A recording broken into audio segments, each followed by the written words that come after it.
getting to meet George Shultz. At 94, he's still the quintessential American statesman, former Secretary of State, Secretary of the Treasury, and Secretary of Labor. His wife Charlotte calls him my secretary. And he has incredible perspectives on issues that have shaped our country's history over the past 60 or 70 years, including energy. At 94, he's still actively engaged at the Hoover Institution at Stanford studying these energy issues. And here's what he recently said about where we are in the U.S. today. He said, "The United States is on the cusp of a much better energy future than we have ever had. And we can get it by playing our cards right, and it's just not that difficult." And I thought about Secretary Shultz's quote a month or so ago when I was reading a news story right after the midterm election. And the commentator, I think the title of the article was "The Most Single Depressing Number in the National Exit Poll." And that number was 48%. It was the number of Americans who felt that their children would not have the opportunities and the expectations that they had. And another 27% said the opportunities would be about the same. And that's a fairly depressing number. But I can tell you that at least when it comes to energy, there's reason to feel confident that things are going to be a lot better for our kids and our grandkids.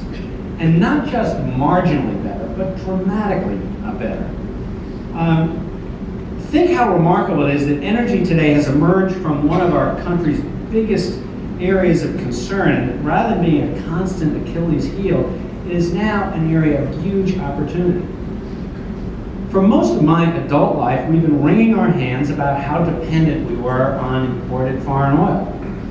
You can remember back in the spring of 1974, I was serving on a nuclear attack submarine in the Straits of Hormuz. Our mission was to prevent a Soviet submarine from sinking a supertanker in the Straits and blocking the flow of oil after the Arab oil embargo. And then when I was a young lawyer, I worked on a federal law called the Fuel Use Act, and it was an act that prohibited the use of natural gas as a boiler fuel because it was projected that we were going to run out of natural gas by the year 2000. Even a decade ago, the conventional wisdom was that we would soon need to start importing huge amounts of natural gas through LNG terminals in our ports. Some of those terminals were built. They're now going to export natural gas overseas. We have this incredible abundance of shale gas, and the U.S. is producing 9 million barrels of oil a day. That's up 80% in the last 7 years. And just last week in the Wall Street Journal, Dan Yergin, a highly respected author of a book called The Prize that describes the worldwide battle for oil supremacy, pointed out that the increase in U.S. production alone is greater than the output of every OPEC country except Saudi Arabia. I mean, is that an incredible fact?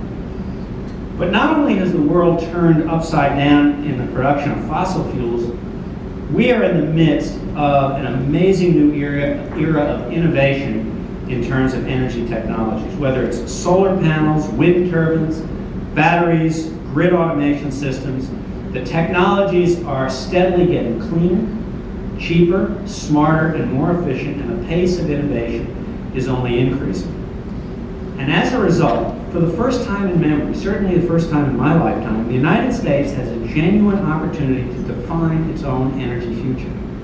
And if we seize that opportunity, we can create a better future for our kids in terms of a stronger economy, greater security, and a sustainable environment.